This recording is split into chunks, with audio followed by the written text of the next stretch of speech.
जी बिल्कुल, मैं इस वक्त कोयटा चमन शाहरा बलेली के मकान पर मौजूद हूँ।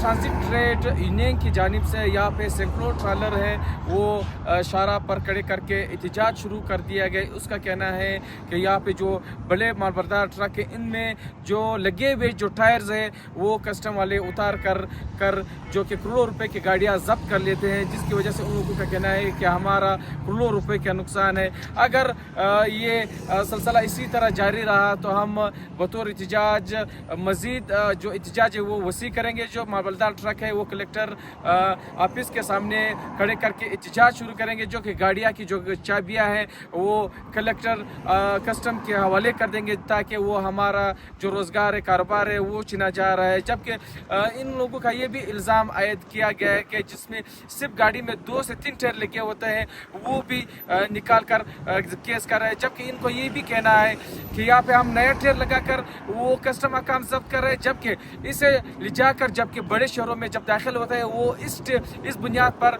गाड़ियों को चालान देते हैं कि आपने पुराने टायर क्यों लगाई हुई है। तो अब ये एहतजाज इस वजह से जारी है कि हम नया टायर लगाए या पुराना टायर लगाए ताकि ये मसला हल हो जाए, और एहतजाज इस वजह से किया जा रहा है। जी।